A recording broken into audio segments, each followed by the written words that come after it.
मैं देख रहा हूं ना इस समय कुछ आदमखोर भेड़िया प्रदेश के अंदर अलग अलग जनपदों में उत्पात मचा रहे हैं। यही स्थिति 2017 के पहले प्रदेश की थी। ये लोग उस समय कितनी तबाही मचाए हुए थे। कहीं चाचा, कहीं भतीजे, महाभारत के सारे रिश्ते थे। महाभारत का दूसरा दृश्य वहां देखने को मिलता था और वही दृश्य उस समय भी देखने को मिलता था। चाचा और भतीजे में होड़ लगती थी वसूली को लेकर के, कौन कितना वसूल कर ले। एरिया बटे हुए थे।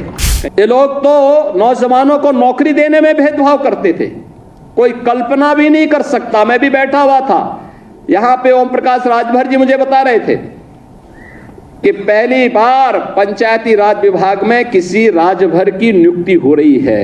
और मुझे लगता है तो देखे उन्होंने उनकी पीड़ा, एक राजभर नौजवान की नियुक्ति, ये चीजें दिखाती हैं पारदर्शी तरीके से नियुक्ति हो रही है। आखिर वह नौजवान भी तो होगा, वह भी तो प्रदेश का हिस्सा है, क्यों नहीं उसकी नियुक्ति होनी चाहिए थी। मैं देख रहा था नियुक्ति पत्र, जब मैं देख रहा था प्रयागराज का एक नौजवान और एक बेटी, दोनों नियुक्ति पत्र प्राप्त किए, दोनों अनुसूचित जाति से जुड़े हुए थे। इनका भी पहले अधिकार होता था, क्यों नहीं इनको नियुक्ति पत्र मिलती थी। कारण था नियत साफ नहीं थी। चाचा और भतीजे में होड़ लगती थी वसूली को लेकर के, कौन कितना वसूल कर ले। एरिया बटे हुए थे। मैं देख रहा हूं ना इस समय कुछ आदमखोर भेड़िया प्रदेश के अंदर अलग अलग जनपदों में उत्पात मचा रहे हैं। और कमोबेश यही स्थिति 2017 के पहले प्रदेश की थी। ये लोग उस समय कितनी तबाही मचाए हुए थे, किसी से छुपा हुआ नहीं है। और इनके भी एरिया बटे हुए थे वसूली के, कहीं चाचा, कहीं भतीजे, महाभारत के सारे रिश्ते थे, सारे रिश्ते। फेल हो जाएगा। महाभारत का दूसरा दृश्य वहां देखने को मिलता था और वही दृश्य उस समय भी देखने को मिलता था।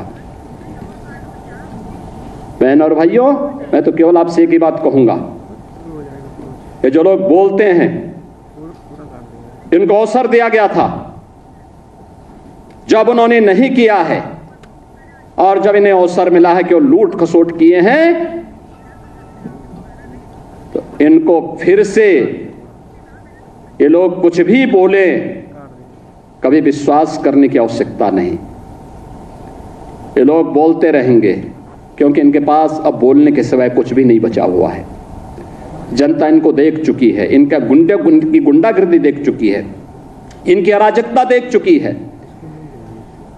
इनके द्वारा किए जाने वाले अमर्यादित आचरण को देख चुकी है। हमें सावधान होकर के केवल एक लक्ष्य होकर के कार्य करना है, और वो लक्ष्य है जिस विभाग में हम नियुक्ति पत्र प्राप्त कर रहे हैं, उस विभाग को सर्वोत्तम विभाग के रूप में स्थापित करना। आप अगर अपने कर्तव्य का ईमानदारी पूर्वक निर्वहन कर रहे हैं तो आपके द्वारा किया जाने वाले प्रयास उत्तर प्रदेश को देश की नंबर 1 की अर्थव्यवस्था बनाएगा, और उत्तर प्रदेश देश की नंबर 1 की अर्थव्यवस्था बन जाएगा। तो बहनों और भाइयों, कोई कारण नहीं कि प्रधानमंत्री मोदी जी का जो विजन है 2047 में भारत को विकसित भारत के रूप में स्थापित करना, तो विकसित भारत की संकल्पना को साकार करने में आपकी भी भूमिका होगी। आपका भी नागरिक कर्तव्य के रूप में आप भी अपने दायित्व का निर्वहन कर पाएंगे। और कौन ऐसा दुर्भाग्यशाली भारतीय होगा जो अपने देश को विकसित नहीं चाहता होगा।